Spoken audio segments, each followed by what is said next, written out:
Hello good morning. मैं राज, इस YouTube channel math study with Raj पे। फ्रेंड्स, हम लोग पढ़ रहे हैं ज्योमेट्री में यह ट्रायंगल का पार्ट 6 है, लेकिन ज्योमेट्री में लेसन 11 है, क्योंकि लाइन एंड एंगल का 5 पार्ट हो चुका है और ट्रायंगल का भी 5 पार्ट हो गया है। 10 पार्ट जो है ख़त्म हो चुका है, यानी कि 10 पार्ट जो ख़त्म हो चुका है। जो लोग इस वीडियो को पहली बार देख रहे हैं तो मैं उनसे निवेदन करता हूं कि पहले आप लाइन एंड एंगल का पार्ट 1 से पार्ट 5 देखिए, उसके बाद ट्रायंगल का पार्ट 1 से पार्ट 5, उसके बाद पार्ट 6 देखिए, तो आपको बेहतर समझ में आएगा। आज हम लोग पढ़ेंगे ट्रायंगल में पाइथागोरस प्रमेय। पाइथागोरस प्रमेय जो है कैसे प्रूव किया जाता है, कैसे उसको लागू करते हैं, तो हम लोग पाइथागोरस प्रमेय पढ़ते हैं। अगर जो आज तक आप पाइथागोरस प्रमेय को रटते आए हैं तो कोई दिक्कत नहीं है। आज आप ऐसा समझ जाइएगा कि लगेगा कि नहीं, पाइथागोरस जो प्रमेय था वो बहुत ही आसान था। पाइथागोरस प्रमेय मैथ में कोई चीज़ जो है रटना नहीं है। अगर जो रटिएगा तो आपको वही जो है समझ में नहीं आएगा। कोई चीज़ जो है मैथ में समझना है। पाइथागोरस प्रमेय, पाइथागोरस प्रमेय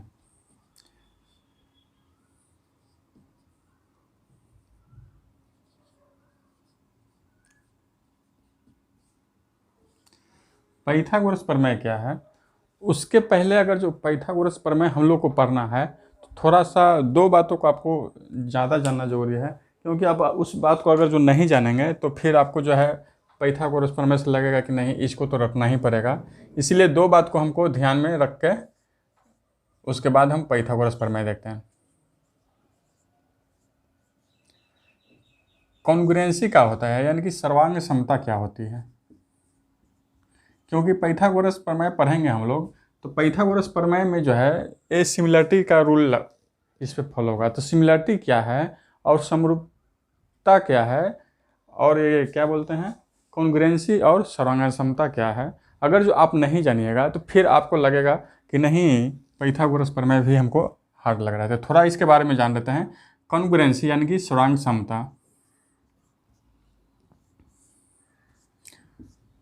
या तो सर्वांगसम बोल सकते हैं, आपकी मर्जी है, कुछ भी बोल दिए। कॉन्ग्रुएंसी होता है यानी कि सर्वांगसम होता है, या तो सर्वांग समता होता है, कुछ भी बोलिए, आपको समझना है सिर्फ। सिमिलरिटी होता है एक, यानी कि समरूपता।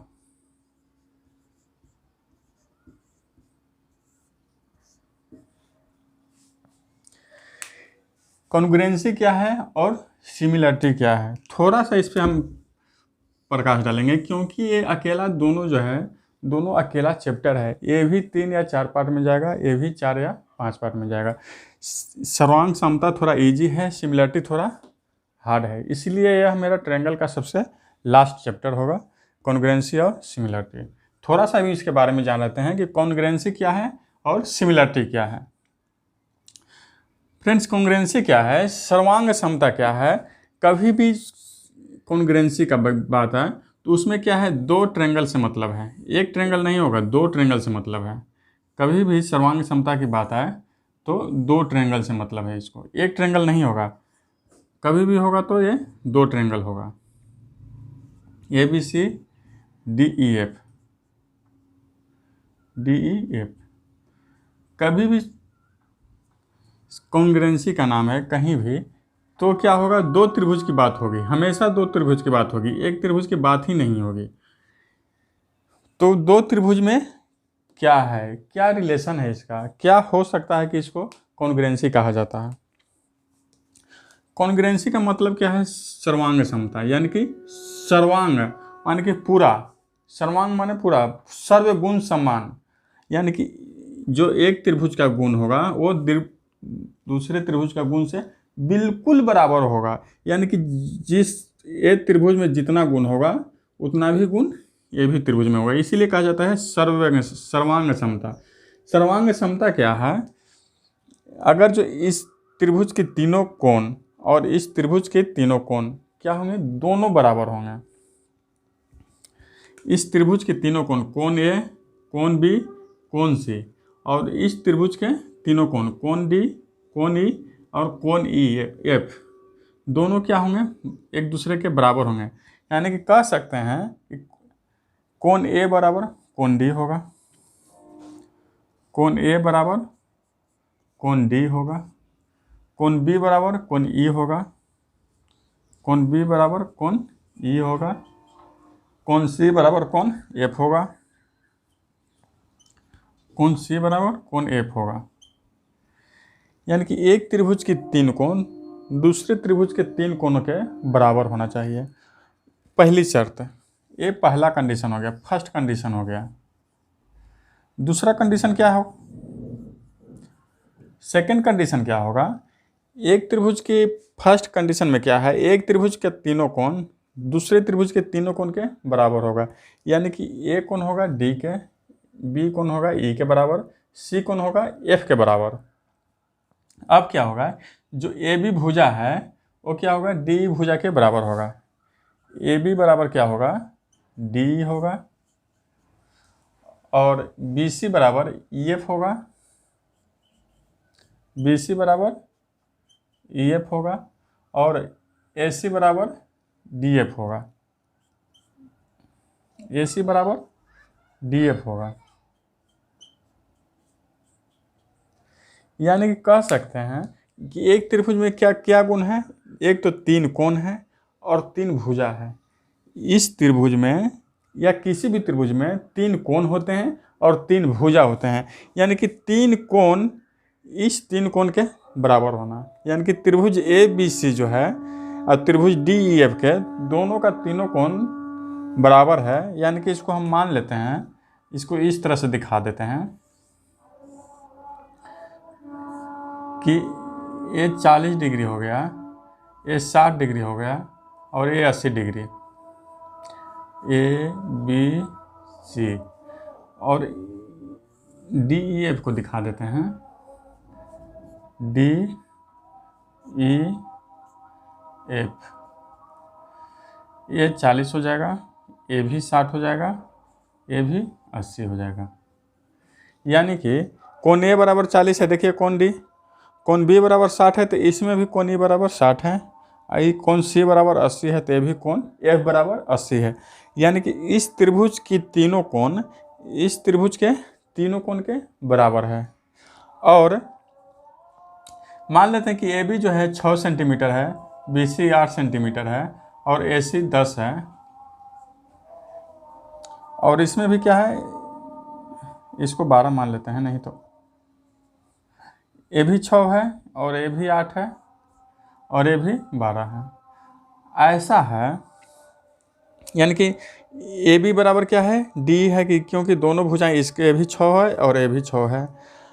बी सी कितना है 8 है, और ई एफ कितना है 8 है, और डी एफ कितना है 12 है, और ए सी कितना है 12 है। तो देखिए हो गया ना, कोण ए बराबर कोण डी, कोण ए कितना है 40 है तो ए भी कोण डी 40 है। कोण बी बराबर कोण ई, यानी कि कोण बी 60 है तो इसमें भी कोण ई 60 है। कोण सी बराबर एफ, कोण सी बराबर 80 है तो कोण एफ बराबर भी 80 है। यानी कि इस त्रिभुज ए बी सी की तीनों कोण और त्रिभुज डी ई एफ के तीनों कोण क्या है, हम बराबर हैं। और बात इतना ही पे ख़त्म नहीं होगी, अब बराबर देखना है कि भुजाएं भी बराबर है या नहीं है। ये तीनों भुजाएं जो है 1 2 3 भुजा और 1 2 3 भुजा, ये तीनों भुजाएं भी बराबर रहना। ऐसा नहीं है कि 6 6 6 या ऐसा नहीं रहना। यानी कि जो इसकी संगत भुजा 8 है तो ए भी 8 रहना, अगर जो ए 12 है तो ए भी 12 रहना, और ए अगर जो 16 है तो ए भी 16 रहना।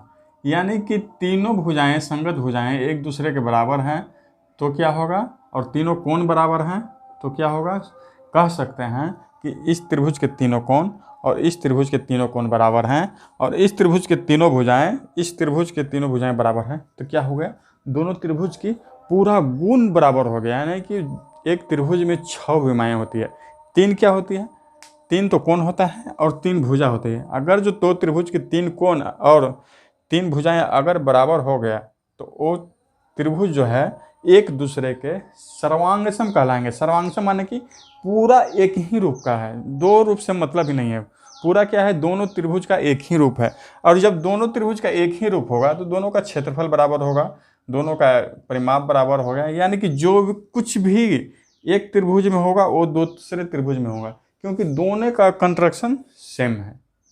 अगर जो दोनों का कंट्रैक्शन सेम रहेगा तो क्या होगा, जितना इसका क्षेत्रफल रहेगा उतना ही इसका क्षेत्रफल भी रहेगा, जितना इसका परिमाप रहेगा उसका, क्योंकि दोनों का तो सेम है ना, दो त्रिभुज है समझ लीजिए, उसी को कहते हैं कॉन्ग्रुएंसी या सर्वांग समता। अब इसको प्रूफ कैसे करना है हम लोग पढ़ेंगे इसको कॉन्ग्रुएंसी में।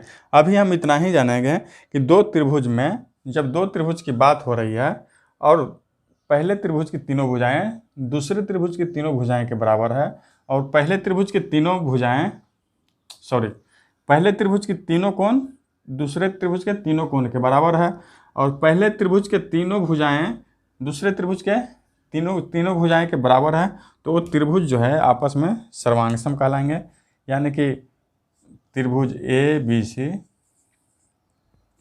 ए हो गया सर्वांगसम का चिन्ह हो गया, आई त्रिभुज डी ई एफ क्या होंगे, सर्वांगसम होंगे। इस तरह से इसको लिख सकते हैं, त्रिभुज ए बी सी सर्वांगसम होंगे त्रिभुज डी ई एफ के। ये तो हो गया सर्वांग समता। अब इसको प्रूव कैसे करना है या इसको और लॉन्ग से पढ़ना है तो हम लोग पढ़ेंगे इसको किस में, सर्वांग समता, और जिस समय पढ़ेंगे उस समय। अभी इतना ही। सिमिलरिटी क्या है, सिमिलरिटी क्या है फ्रेंड्स, हम लोग किया पाइथागोरस में क्या है, सिमिलरिटी को पढ़ना है, सर्वांग समता हमको अभी इसमें ज़रूरत नहीं है। तो सिमिलरिटी क्या है, इस त्रिभुज के तो तीनों कोण और तीनों भुजाएं बराबर हो गया, तो वो सर्वांग समता यानी कि सर्व गुण एक ही है, दोनों त्रिभुज के पूरा गुण एक ही है। लेकिन इसमें वैसा नहीं है, इसमें भी बात होगी तो क्या होगी, हमेशा दो त्रिभुज की बात होगी, इसमें भी दो त्रिभुज की बात होगी।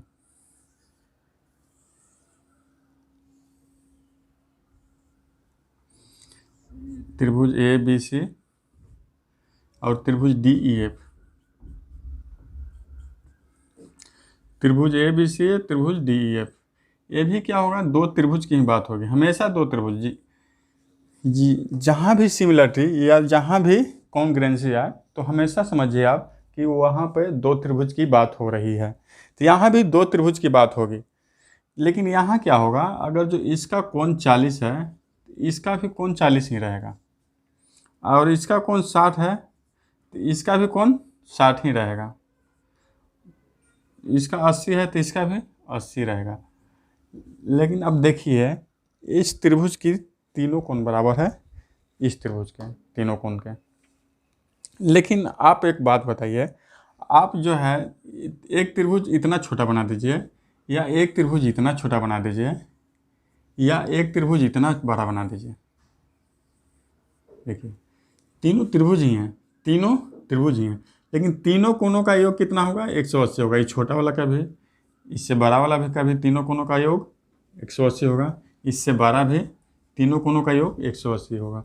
यानी कि आप त्रिभुज कितना भी बना दीजिए, कितना भी बड़ा बना दीजिए, लेकिन तीनों कोणों का योग, त्रिभुज के छोटे वाले त्रिभुज के तीनों कोणों का योग 180 होगा, और त्रिभुज के बड़े वाला के तीनों कोणों का योग 180 ही होगा। कहने का मतलब क्या है कि त्रिभुज बड़ा हो या छोटा हो उससे मतलब नहीं है, लेकिन त्रिभुज के तीनों कोणों का योग 180 ही होगा। अब देखिए बात क्या है, त्रिभुज कोण ए बराबर कोण डी है, यानी कि ए भी 40 है, ए भी 40 है। कोण बी बराबर 60 है, यानी कि कोण ई बराबर 60 है, और कोण सी बराबर 80 है, तो इसमें कोण एफ बराबर, यानी कि ए 40 के बराबर है, 60 के बराबर है, और उससे 80 के बराबर है। यानी कि कह सकते हैं कि कोण ए बराबर है कोण डी के, और कोण बी बराबर है कोण ई के, और कोण सी बराबर है कोण एफ के, कोण सी बराबर है कोण एफ के। तो क्या होगा, तीनों कोण तो बराबर हो गया, लेकिन क्या होगा, इसका संगत भुजा जो है, इसका संगत भुजा ए, इसका संगत भुजा ए, और इसका संगत भुजा ए, ये संगत भुजा क्या होंगे, दोनों अनुपात में होंगे। यानी कि एक त्रिभुज के तीनों कोण और दूसरे त्रिभुज के तीनों कोण अगर जो बराबर हो गया, लेकिन उसके भुजाएं क्या होगी, अनुपात में होंगे, भुजाएं बराबर नहीं होगी। इसमें क्या है, भुजाएं भी बराबर और कोण भी बराबर, लेकिन सिमिलरिटी में क्या है, सिर्फ कोण बराबर होंगे, भुजाएं अनुपात में होंगे। हमेशा याद रखिएगा, सिमिलरिटी में भुजाएं अनुपात में होंगे। क्या कैसे अनुपात में होंगे, आप बात को समझिए। मान लेते कि ये 5 सेंटीमीटर है, ये 10 है, ये 12 है।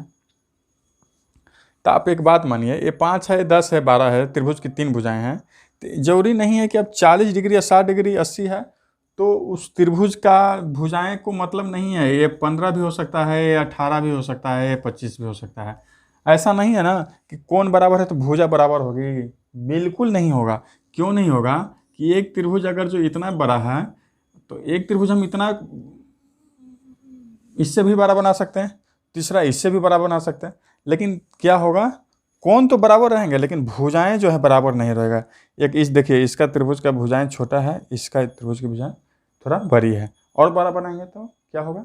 तो कह सकते हैं कि आप बोल सकते हैं क्या इसको कि अगर जो 40 डिग्री का कोण बनाना है हमको, ये 40 डिग्री का कोण बनाना है हमको,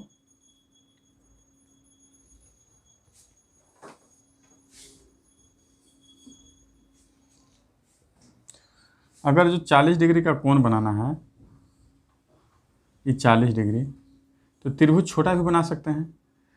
अगर जो और छोटा बनाना है तो देखिए छोटा और बना सकते हैं, लेकिन क्या होगा, कोण उतना ही रहेगा। अब एक ही कोण से एक बड़ा ट्रायंगल भी बना सकते हैं, छोटा ट्रायंगल भी बना सकते हैं। देखिए एक ही कोण से 40 डिग्री से छोटा ट्रायंगल है, यही 40 डिग्री से बड़ा ट्रायंगल है, यानी कि भुजाएं क्या होगा, इसका बराबर नहीं होगा, यानी कि भुजाएं एक दूसरे के अनुपात में रहेगा।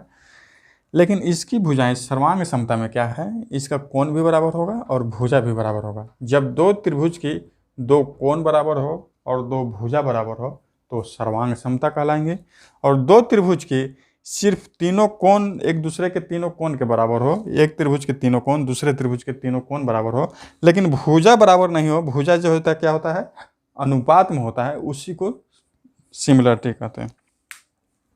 सिमिलरिटी जिस समय हम लोग पढ़ेंगे थोड़ा और अच्छा से पढ़ेंगे कि सिमिलरिटी हमको लगाना कैसे है, कैसे हम इसको समझेंगे। तभी मैं सिमिलरिटी आपको नहीं बता रहा हूँ, सिमिलरिटी की ज़रूरत है किसमें, पाइथागोरस में, इसीलिए सिमिलरिटी का थोड़ा सा आपको ज्ञान करा रहा हूँ। तो ये त्रिभुज क्या हो जाएंगे, तीनों कोण बराबर है तो एंगल एंगल एंगल, इसमें भी तीनों कोण बराबर है तो एंगल एंगल एंगल, यानी कि तीनों कोण बराबर है तो एंगल एंगल एंगल से इसको क्या है, समरूप बोला जाता है। अब एंगल एंगल क्या होता है वो हम सिमिलरिटी में पढ़ेंगे। एंगल मतलब कहने का क्या है कि तीनों एक त्रिभुज के तीनों एंगल और दोनों त्रिभुज के तीनों एंगल अगर जो बराबर है तो त्रिभुज क्या होगा, एक दूसरे के समरूप होंगे और भुजाएं जो हो अनुपात में होगा। जैसे देखिए एक छोटा त्रिभुज ले लिए, 60 50 70। सिमिलरिटी थोड़ा ज़्यादा इम्पोर्टेंट है कॉन्ग्रुएंसी से। ये भी हो गया कितना, 60 50 70।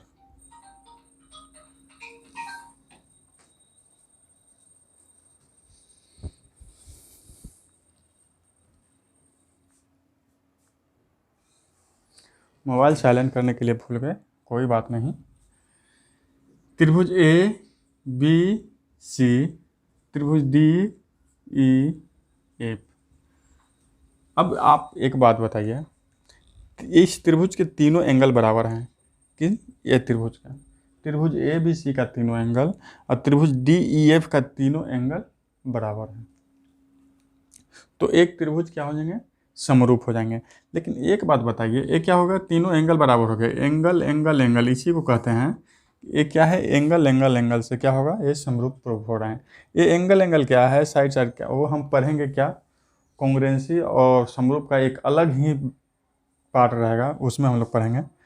कोई बात नहीं, नहीं समझ में आया तो, लेकिन थोड़ा बहुत भी समझ में आ जाए तो आपको क्या है, ये पाइथागोरस थोड़ा आसान लगेगा। अब देखिए एंगल एंगल इसका पूरा में क्या है, एंगल है, एंगल एंगल एंगल।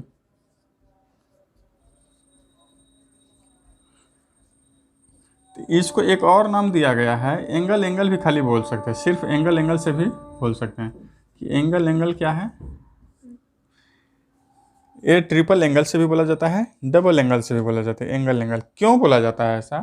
क्योंकि आप देखिए, एक त्रिभुज की दो भुजाएं, दो कोण, और दूसरे त्रिभुज की दो कोण बराबर हैं, ठीक है। ये 60 हो गया, ये 50 हो गया, तो तीसरा कोण कितना होगा? हम जानते हैं कि त्रिभुज के तीनों कोणों का योग 180 होता है, तो 60-50 जोड़ेंगे तो 170। और तीसरा कितना हो जाएगा? 70 हो जाएगा, क्योंकि 60-50 जोड़ेंगे तो 110 होता है, और 70 ऐड करेंगे तो 180 होता है। इसीलिए दूसरा एंगल भी वही होगा, सेम होगा, 60-50 110, तो ये कितना हो जाएगा? 70। यानी कि दो एंगल बराबर हो गया, तो तीसरा एंगल अपने आप बराबर होती है। क्यों होती है आप देख लीजिए, 60 है 50 है, 60 है 50 है, तो तीसरा एंगल ऑटोमेटिक 70 होगा, क्योंकि त्रिभुज के तीनों कोणों का योग 180 होता है। तो इसको एंगल एंगल से भी बोला जाता है कि त्रिभुज समरूप है। अगर जो समरूपता आपको क्लियर नहीं है तो कोई बात नहीं, समरूप का एक अलग ही चैप्टर चलेगा, 3 या 4 या 5 पार्ट में, उस समय आपको सिमिलरिटी पूरा क्लियर हो जाएगा। तो इसको लिखने का ढंग आपको मालूम होना, क्योंकि इसमें क्या है, पाइथागोरस में समरूपता को ही तो लिखते हैं और उसी को हल कर लेते हैं, तो हम लोग कहते हैं कि समरूप हो गया। तो उसको लिखने का थोड़ा सा, लिखने कैसे लिखना है उसको थोड़ा सा हम लोग देख लेते हैं, तो क्या हो जाएगा, सिमिलरिटी थोड़ा लिखने के लिए आपको आ जाएगा। और नहीं है तो कोई बात नहीं, वो तो मैं बोल ही रहा हूँ कि सिमिलरिटी का अलग ही चैप्टर चलेगा, जो कंटिन्यू 3 या 4 पार्ट में चलेगा, तो उसके लिए तो आपको घबराना ही नहीं है, उसके लिए आपको घबराना नहीं है। अब देखिए इसको लिखना किस तरह से है। अब एक त्रिभुज की आपकी मर्जी है, कुछ भी लिख दीजिए, ABC।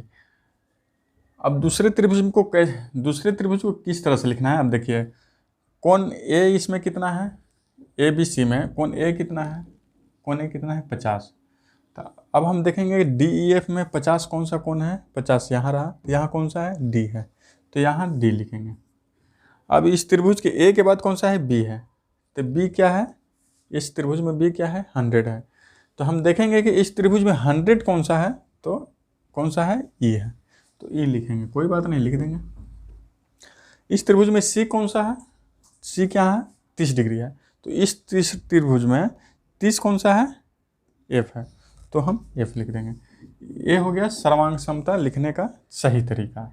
ऐसा नहीं है ना कि आप कुछ भी लिख दीजिएगा कि त्रिभुज ABC, अब तो देख ही रहे कि तीनों कोण इसके तीनों कोण के बराबर हैं, तो त्रिभुज ABC समरूप होंगे त्रिभुज EFD का। ऐसा नहीं है, ऐसा लिखिएगा तो गलत हो जाएगा। कभी भी लिखिएगा तो एक त्रिभुज को तो आपकी मर्जी है कैसे भी लिख लेगी, लेकिन दूसरा का त्रिभुज लिखिएगा तो जैसे जैसे कोण का सीरियल चलेगा उस तरफ से भी कोण का सीरियल लिखना है, ठीक है। ये हो गया त्रिभुज लिखने का तरीका। हाँ, दूसरे तरीका से भी लिख सकते हैं। अब मान लेते हैं कि इसको BCA लिखते हैं, कि त्रिभुज BCA समरूप होंगे किसके? अब इसमें देखेंगे कि यहाँ B लिए, तो B कौन सा है, 100 है, तो इसमें 100 कौन सा है, E है, तो यहाँ लिख देंगे त्रिभुज E लिख देंगे। अब इसमें C लिए हैं, तो C कौन सा है, 30 डिग्री है, तो इसमें 30 कौन सा है, F है, तो F लिख देंगे।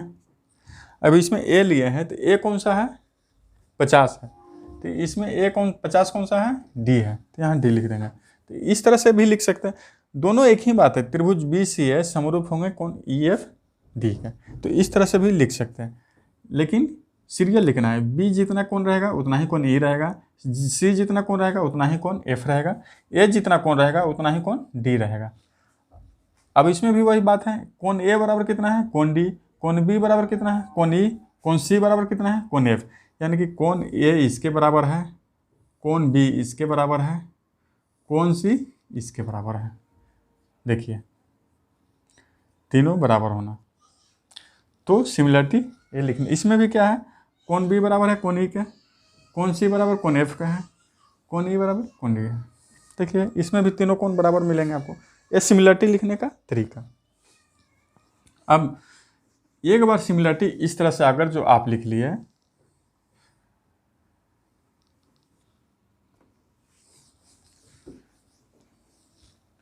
अगर जो एक तरफ से ABC सिमिलरिटी त्रिभुज DEF है, इस तरह से लिख लिए तो हम स्टार्टिंग का 2 अक्षर लेंगे ए बी बटे इसमें भी स्टार्टिंग का 2 अक्षर डी बराबर ए लास्ट का 2 अक्षर बी सी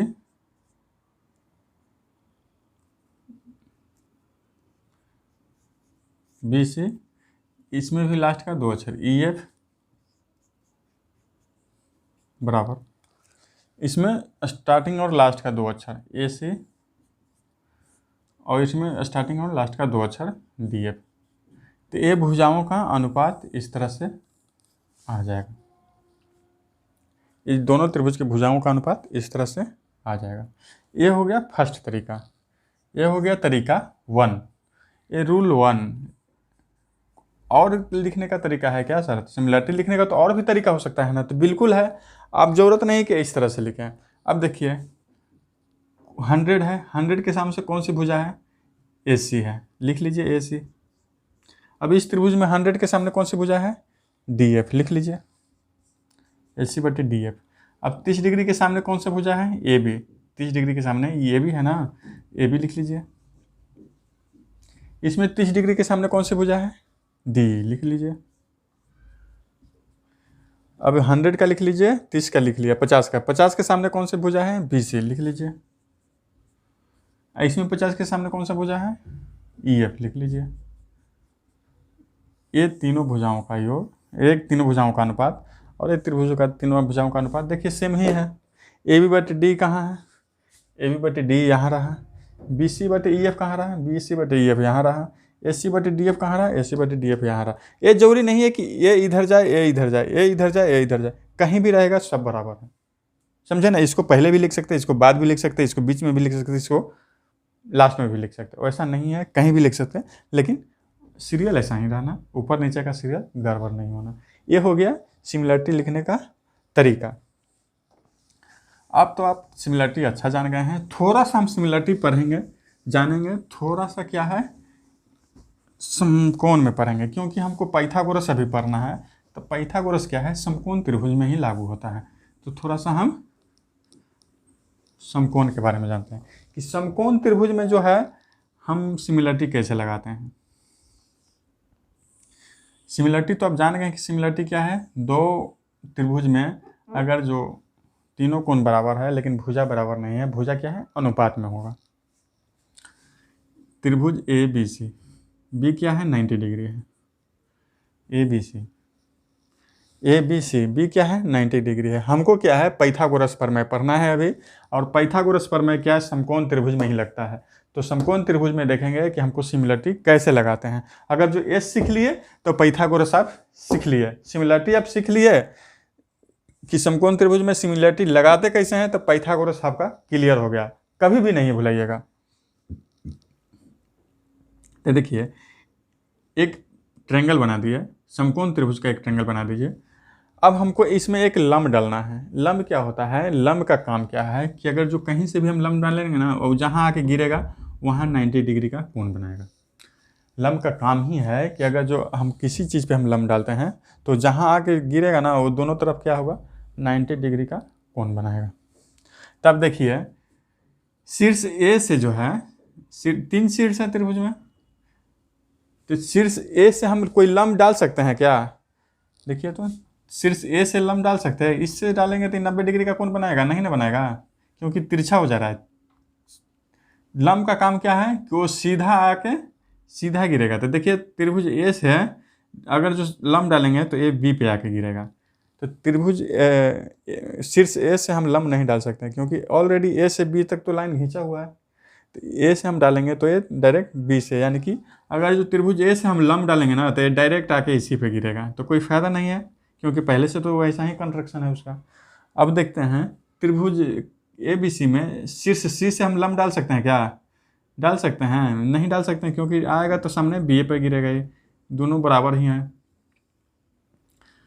तो 90 कभी भी समकोण त्रिभुज में अगर जो लंब डालने की बात हो तो हम शीर्ष ए से भी नहीं डाल सकते, शीर्ष सी से भी नहीं डाल सकते। क्यों नहीं डाल सकते? क्योंकि ऑलरेडी उसी लाइन पे आ जाएगा। जब भी लंब हम खींचेंगे ना तो ऑलरेडी वही लाइन पे आ जाएगा।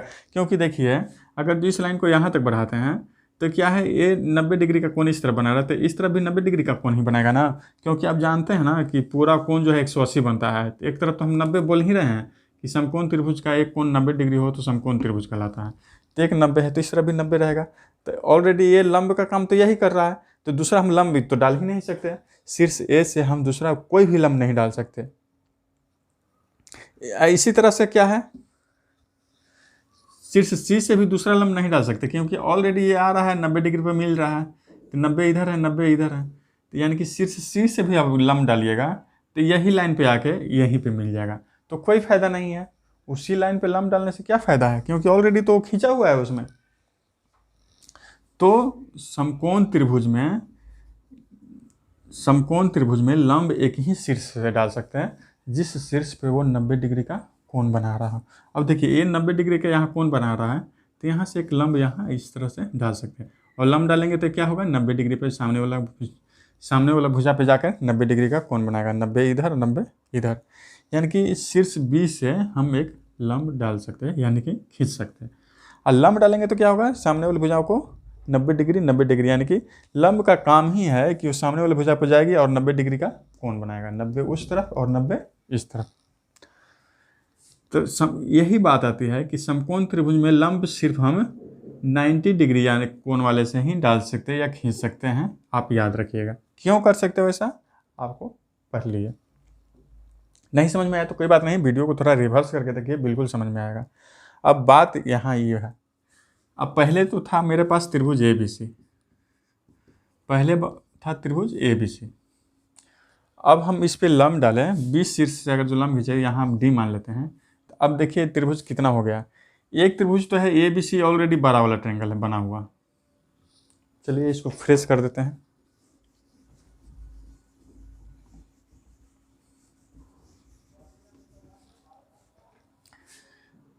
एक त्रिभुज तो बड़ा वाला बना हुआ है, ABC।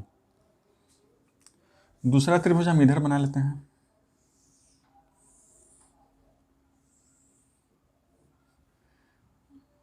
ABC। इस पे हम लंब डाल दिए D, तो यहाँ क्या होगा, 90 डिग्री का कोण बना रहा है। अब बात बताइए, त्रिभुज ABC ये 90 डिग्री है, और त्रिभुज ABC में अगर जो हम इसमें क्या हो रहा है, लंब डाल दिया, तो देखिए तो कितना त्रिभुज बन गया। पहले से तो एक त्रिभुज ये बड़ा वाला बना हुआ है, और इसमें अगर जो ये बड़ा वाला त्रिभुज में एक लंब डाले, यानी कि बड़ा वाला त्रिभुज में एक लंब डाले, तो इसमें दूसरा त्रिभुज ये बन गया, तीसरा ये बन गया, दो त्रिभुज तो बन गया इसमें ना, ADB या CDB, दो त्रिभुज तो बन गया, एक इस तरफ और एक इस तरफ, और पहले से था ये बड़ा वाला। तो यहाँ कहानी क्या है, क्या होता है, ये छोटा वाला त्रिभुज, दो छोटा वाला जो बन रहा है, एक दूसरे के समरूप होंगे। ये छोटे वाला त्रिभुज यानी कि त्रिभुज इस तरफ का जो एरिया है, इस तरह का जो एरिया है और इस तरह का जो एरिया है, ये दोनों त्रिभुज एक दूसरे के समरूप होंगे। समरूप क्यों होंगे, है ना, समरूप क्यों होंगे, तो देखिए समरूप क्यों होंगे वही देखना है। अगर जो समरूप क्यों होंगे समझ लिए तो पाइथागोरस हम समझ लिए। तो समरूप क्यों होंगे, अब कितना है, ये 90 डिग्री है। ये त्रिभुज ABC में B कितना है, 90 डिग्री है, कितना हो जाएगा, C कितना हो जाएगा। अगर जो इसको हम थीटा मान लेते हैं, ये 90 है और ये थीटा है। अब समझ में आइए कि ये 90 है, या अगर जो ये 30 है, तो यहाँ का कोण कितना हो जाएगा, क्योंकि एक 90 है, त्रिभुज के तीनों कोणों का योग 180 होता है, तो ये तो 90 है, तो बाकी दोनों कोणों का योग कितना है, 90 है, ये दोनों मिला के 90 होगा। तो एक अगर जो 30 है तो दूसरा क्या हो जाएगा, 90 माइनस 30 हो जाएगा। समझ में आया कि नहीं आया, ये दोनों कोणों का योग, एक तो 90 क्लियर है, तो कोण B और कोण C जो है, दोनों कोणों का योग कितना हो जाएगा, 90 हो जाएगा, तब ना 90 या 90 180 हो जाएगा। अगर जो ये 30 है तो तीसरा कोण का होगा 90 माइनस 30। इसी तरह से हम अब 30 यहाँ नहीं मान करके, यहाँ अगर जो थीटा मानते हैं तो एक कोण कितना हो जाएगा, 90 माइनस थीटा हो जाएगा ना। एक 90 तो ऑलरेडी है कि समकोण त्रिभुज में हम जानते हैं कि एक कोण 90 डिग्री का है, तो दूसरा क्या हो जाए, अगर जो थीटा मानते हैं तो तीसरा कोण 90 माइनस थीटा। क्यों? क्योंकि दोनों कोणों का योग 90 है, तो एक थीटा है तो दूसरा 90 माइनस थीटा। ठीक है, ये तो त्रिभुज एक। अब इसकी बात हम पढ़ लेते हैं। अब बताइए, त्रिभुज पूरा ये जो कोण था पूरा 90 था, लेकिन अब इसमें हम लंब डाल दिए तो ये दो भाग में बट गया, इधर और इधर दो भाग में बट गया। तो छोड़िए, ये तो 90 हो गया, एक कोण कितना हो जाएगा, 90 हो जाएगा, क्योंकि हम लंब डालते हैं तो सामने वाला भुजा पे वो 90 डिग्री का कोण बनाता है। तो ये भुजा कितना हो जाएगा, यहाँ पे जो अगर जो लंब डाला है तो ये कितना हो जाएगा, कोण 90 हो जाएगा। ये कितना हो जाएगा, 90 हो जाएगा। यह कितना, अगर जो थीटा मानते हैं तो ये कितना हो जाएगा, 90 माइनस थीटा। क्यों होगा क्योंकि हम त्रिभुज डी बी सी की बात करें या सी डी बी की बात करें, त्रिभुज सी डी बी की हम बात करें तो एक 90 है, तो दूसरा अगर जो थीटा माने तो कितना हो जाएगा, ये 90 माइनस थीटा। अब त्रिभुज इस तरफ की बात करते हैं।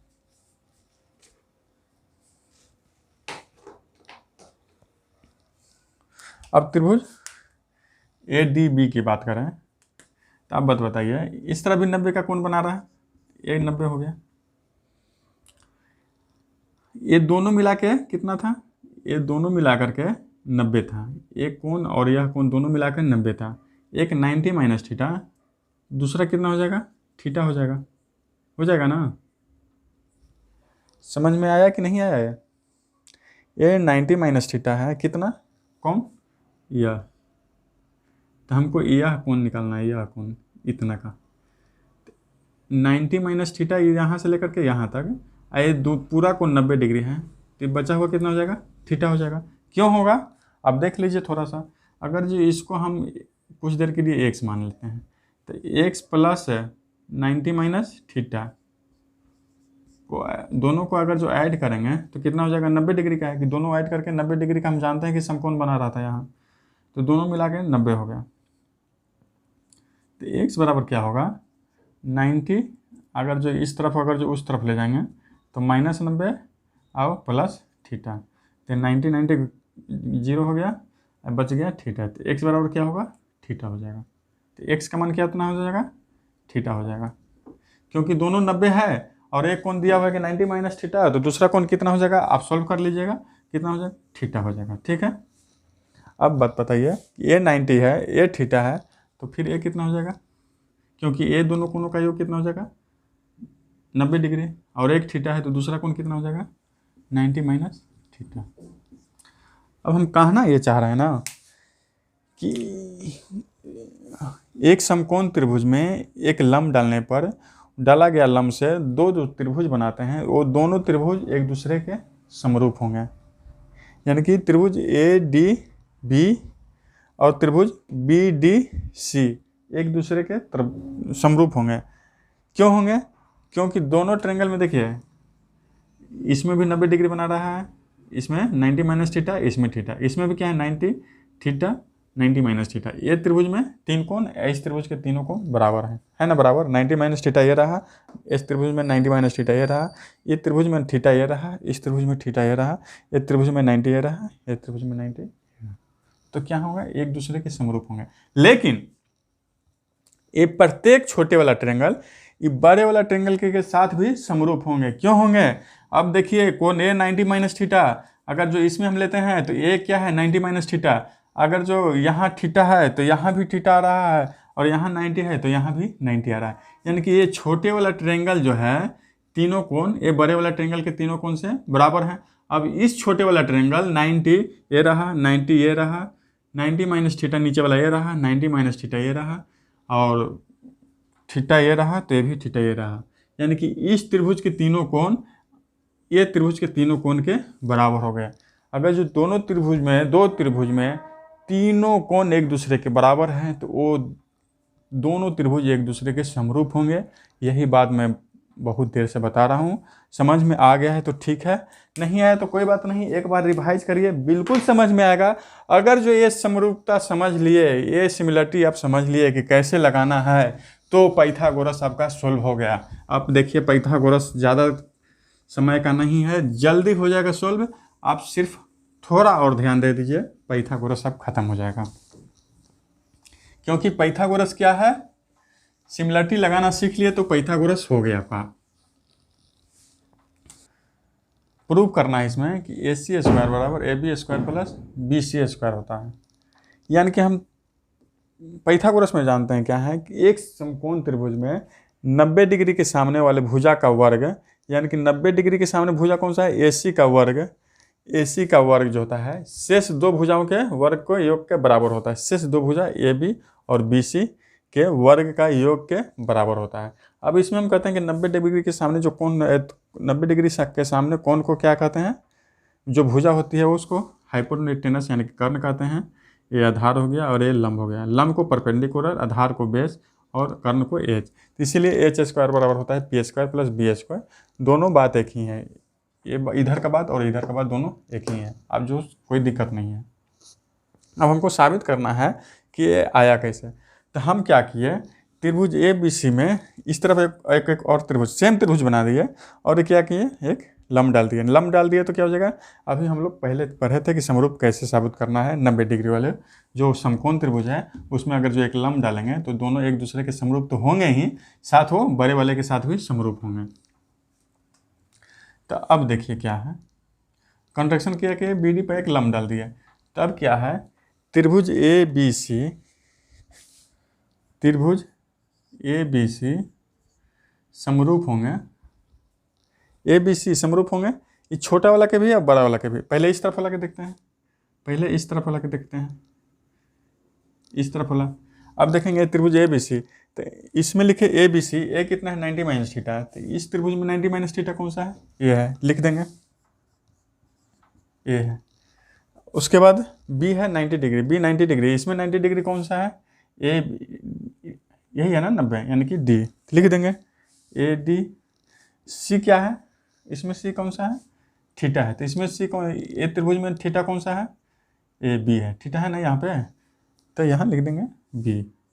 अब उसको ज़रूरत नहीं है हमको, यहाँ से लिख लेंगे स्टार्टिंग वाला 2 ए बी, इसमें स्टार्टिंग वाला 2 ए डी, इसमें लास्ट वाला 2 बी सी, बी सी, इसमें लास्ट वाला 2 कितना है डी बी, बराबर इसमें शुरू और लास्ट वाला ए सी, इसमें शुरू और लास्ट वाला ए बी। अब देखिए इसमें हमको 2 को लेना है, एक छोड़ देना है। अब किसको लेना है, इसमें हम साबित ये करना है हमको बी सी स्क्वायर। तो बी सी स्क्वायर इसमें आ रहा है क्या, A B D B A B नहीं आ रहा है। अब देख ए बी स्क्वायर है, ए बी स्क्वायर इस कौन किससे आ रहा है, ए बी यहाँ है, ए बी यहाँ है, क्रॉस मल्टीप्लिकेशन होगा तो ए बी स्क्वायर आ जाएगा। यानी कि हमको ये दोनों को लेना है, यानी कि इसको लेना है और इसको लेना है। इसको हमको छोड़ देना है, इसको ज़रूरत नहीं है, ठीक है, इसको ज़रूरत हमको नहीं है। तो हम ये 2 को से काम चलाएंगे, ए बी बटे ए डी बराबर ए सी बटे ए बी। तिरछा तिरछा मल्टीप्लाई कर दीजिए तो ए बी स्क्वायर और ए डी गुने ए सी, ए बी स्क्वायर बराबर हो जाएगा ए डी गुने ए सी या ए सी गुने ए डी, कुछ भी लिख दीजिए, ए सी गुने ए डी फर्स्ट। देखिए आधा काम हो गया। आप अगर जो समरूप खाली समरूपता लगाने के लिए जान गए तो ये मेरा आधा काम हो गया। अब एक त्रिभुज और लेंगे, ये तो हो गया एक त्रिभुज का बात। अब त्रिभुज क्या लेंगे, ए बी सी, त्रिभुज ए बी सी, ए बी सी समरूप होंगे। अब त्रिभुज ए बी सी, ए छोटे वाला के साथ भी समरूप होगा, ए बड़े वाला के इस तरफ वाला के समरूप तो इस तरफ लिख दिया है, और नीचे वाले के साथ भी समरूप होगा। क्यों होगा, अभी हम लोग पढ़ लिए। तो ए बी सी, ए कितना है 90 माइनस थीटा, तो नीचे वाला त्रिभुज का 90 माइनस थीटा कौन सा है, बी, लिख लेंगे त्रिभुज बी। अब बी कितना है 90 डिग्री, बी कितना है 90 डिग्री, तो इसमें 90 डिग्री कौन सा है, डी, लिख देंगे डी। इसमें सी कितना है, थीटा है, तो इसमें नीचे वाला में थीटा कौन सा है, सी है, लिख देंगे। तो ये त्रिभुज एक दूसरे के क्या होंगे, समरूप होंगे। समरूप क्यों होंगे, कैसे होंगे, इसके पहले मैंने समझा दिया है।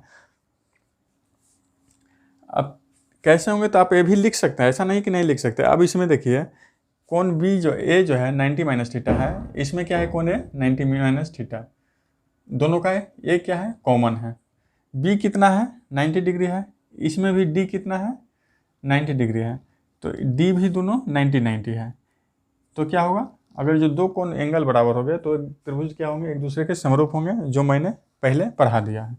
तो क्या होगा, दोनों त्रिभुज के समरूप होंगे, तो समरूप होंगे तो क्या हो जाएगा, भुजा अनुपात में हो जाती है। तो स्टार्टिंग कर दो ए बी, ए स्टार्टिंग कर दो बी डी, और ए लास्ट कर दो बी सी, ए लास्ट कर दो डी सी, और ए लास्ट कर दो ए सी, और ए लास्ट कर दो बी सी। अब इसको थोड़ा सा बड़ा बनाने के लिए आप ये भी लिख सकते थे वहाँ कि कौन बी बराबर 90 डिग्री, कौन बी बराबर 90 डिग्री, तो एंगल से अब समरूप कैसे होंगे, ये तो समरूपता मैंने आपको पढ़ा दिया, इसलिए मैं दोनों लाइन नहीं लिखा है, 2-3 लाइन यहाँ पे लिखना था, हम वो नहीं लिखे क्योंकि वो लंबा जाएगा। आपको समरूपता लगाने के लिए मैं सिखा दिया कि इस त्रिभुज और इस त्रिभुज को लगाना कैसे है। अब देखिए तीन में से क्या है, हमको दो ही को लेना है, किसको लेना है, अब यहाँ देखिए कि हमको साबित करना है, ये भी तो यहाँ से हम लान दिए, अब इसमें से बी सी आएगा क्या, बी सी यहाँ है, बी सी यहाँ है, हाँ बी सी आ जाएगा, तो क्या होगा बी सी है, यानी कि ये दोनों को ले लेंगे हम, इसको हम छोड़ देंगे, इसको हमको ज़रूरत नहीं है। तो बी सी बटे डी सी बराबर ए सी बटे बी सी, कितना हो जाएगा, क्रॉस मल्टीप्लिकेशन होगा तो बी सी स्क्वायर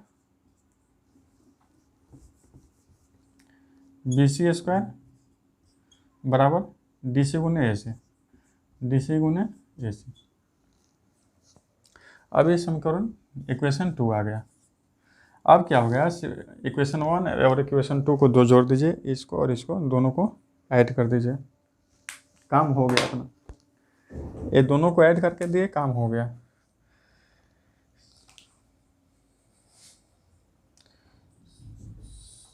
समीकरण 1 और 2 को जोड़ने पर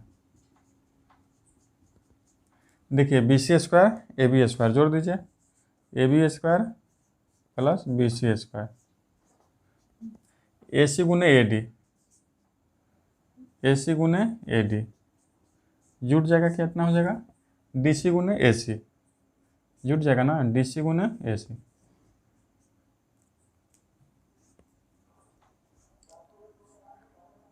ए सी, अब देखिए ए सी और ए सी दोनों में है, तो ए सी कॉमन आ जाएगा, ए सी क्या हो जाएगा, कॉमन आ जाएगा, ए बी स्क्वायर,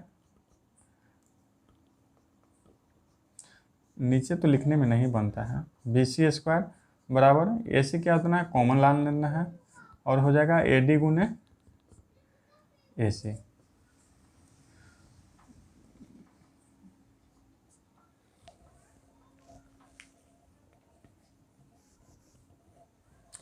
ए सी दोनों में से कॉमन आ गया, ए सी और ए सी कॉमन आ गया, बच गया ए डी और D C, A D plus D C बच गया। अब यहाँ देखिए A D plus D C करेंगे तो यहाँ देखिए ए डी और प्लस डी सी करेंगे तो यानी कि यहाँ से यहाँ ए डी है, यहाँ से यहाँ डी सी है, दोनों को ऐड करेंगे तो कितना हो जाएगा, ए सी हो जाएगा। तो ये दोनों को ऐड करेंगे तो कितना हो जाएगा, ए सी हो जाएगा, या इसको इस तरह से लिख सकते हैं, A B square plus B C square बराबर ए सी गुने ए सी, क्योंकि ए डी प्लस ए सी करेंगे तो ए सी हो जाएगा, ए सी एक पहले से है, तो ए सी गुने ए सी। तो अब फाइनल हो गया डिसीजन, अब लिख लीजिए कि इसलिए क्या हो जाएगा, इसलिए क्या हो जाएगा, ए सी गुने ए सी यानी कि ए सी स्क्वायर हो जाएगा, A B square plus B C square, नीचे तो लिखने में नहीं बन रहा है, इसको फाइनल हम ऊपर लिख देते हैं, इसको फाइनल ऊपर लिख देते हैं, यानी कि A B square plus B C square, A B square plus B C square बराबर क्या हो जाएगा, ए सी गुने ए सी बोले तो ए सी स्क्वायर, यही तो हमको प्रूव करना था, यही ना प्रूव करना था। तो देखिए कितना आसान है, अगर जो आप शुरू से पाइथागोरस नहीं जानते हैं तो आप अगर जो आज का वीडियो शुरू से लास्ट तक देखेंगे, समरूपता क्या है, सिमिलरिटी क्या है, तो आप पूरा फाइनल जान जाइएगा क्या है नहीं है। ऐसे आप अगर जो जानना चाहें तो मेरे पास एक पेपर है, अगर जो एक पेपर क्या है, एक पेपर को हम दो भाग में इस तरह से कर लेते हैं, गिर जा रहा है पेपर आज, दो भाग में कर लेते हैं। अगर जो इसको हम ट्रायंगल बनाएंगे,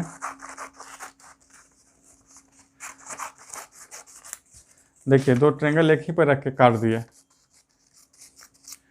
एक ही पे रख के दो ट्रायंगल हम काट दिए, एक ही पे रख के दो ट्रायंगल काट दिए, तो ये दोनों ट्रायंगल जो बनेगा एक दूसरे के सर्वांगसम हो जाएगा।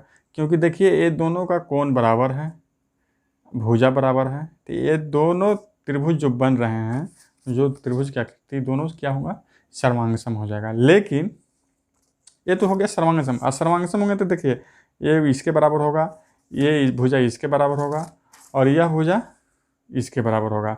यानी कि त्रिभुज के तीनों कोण और तीनों भुजा बराबर होंगे।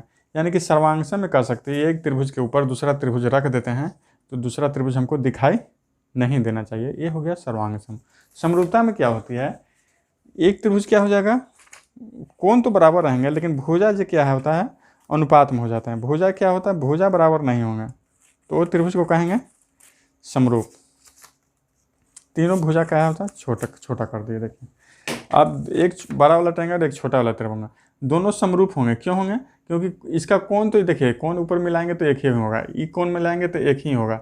भले भुजा ये कोण मिलाएंगे तो एक ही कोण से निकला हुआ है देखिए, लेकिन भुजा क्या है अलग अलग है। तो ये त्रिभुज दोनों में आपस में समरूप होंगे। अब समरूप होंगे तो दोनों का भुजाएं क्या होगा, अनुपात में होगा। ठीक है, अब बेहतर पढ़ेंगे हम लोग कॉन्ग्रुएंसी जब या समरूपता कभी क्या होगा, सभी पढ़ लेंगे। ट्रायंगल का भी सेंटर पढ़ेंगे हम लोग, सेंटर के बाद लास्ट हम लोग कॉन्ग्रुएंसी पढ़ेंगे, बहुत ही अच्छी तरीके से पढ़ेंगे। और सिमिलरिटी भी बहुत ही और अच्छी तरीके से, अभी सिमिलरिटी हम लोग पढ़े नहीं है। ये तो सिमिलरिटी थोड़ा सा मैंने इसलिए बताया कि बार बार थोड़ा सिमिलरिटी का कहानी आएगा, बार बार थोड़ा सर्वांगसमता की कहानी आएगा, तो बीच में थोड़ा थोड़ा बताने से अच्छा है कि थोड़ा सा आज थोड़ा ज़्यादा बता दें स्टार्टिंग में, ताकि आप समझ सकें कि कॉन्ग्रुएंसी क्या है और समरूपता क्या है। मिलते हैं अगले लेसन में, तब तक के लिए आप रिवाइज करिए। Thank you.